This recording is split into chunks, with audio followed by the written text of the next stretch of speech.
Hello friends, તો આજે આપણે બનાવીશું સત્યનારાયણનો શીરો. એકદમ ટેસ્ટમાં સરસ અને ફટાફટ બની જશે એવો. તો તેના માટે આપણે ઘી લેવાનું છે, 1 મોટી ચમચી જેટલું.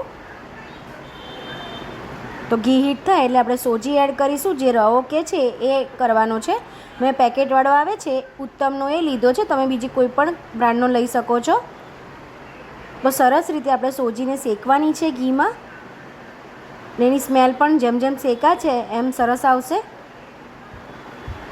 તો સોજી આમાં સહેજ પણ કાચી રહી જશે તો શીરાનો ટેસ્ટ બિલકુલ સારો નહીં આવે. અને ફાસ્ટ ગેસ પર કરશો તો સોજી બળી જશે. તો આપણે લો ટુ મીડિયમ ફ્લેમ પર જ આપણે બધી પ્રોસીજર કરવાની રહેશે. તો સરસ રીતે આપણે મિક્સ કરતા રહેવાનું છે.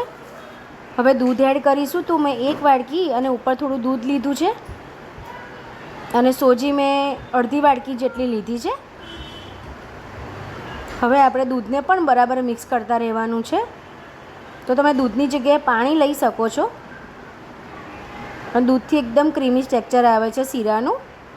તમે આ રીતે કરશો તો બહુ જ સરસ શીરો બનીને રેડી થશે.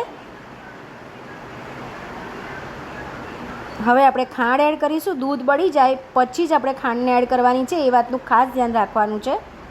તો ખાંડને પણ આપણે સરસ મિક્સ કરીશું. આપણે કન્ટિન્યુ એને હલાવીશું જેથી નીચે તળિયે ચોંટે નહીં.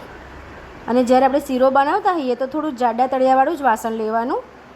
હવે આપણે ઇલાયચી પાવડર એડ કરીશું. ઇલાયચી પાવડરથી ટેસ્ટ અને ફ્લેવર બહુ જ સરસ આવે છે.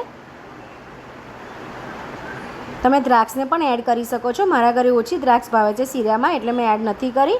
તમે જોઈ શકો છો પેનથી એકદમ અલગ થઈ રહ્યું છે, એટલે આપણો શીરો એકદમ રેડી છે ખાવા માટે.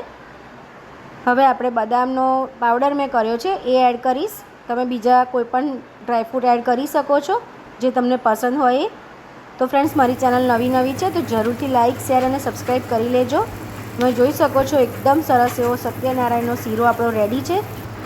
પ્રસાદમાં તમે આ ધરાવી શકો છો, અને ખાવાનું મન થાય અચાનક તો પણ આ ફટાફટ બનાવી શકો છો. Thank you.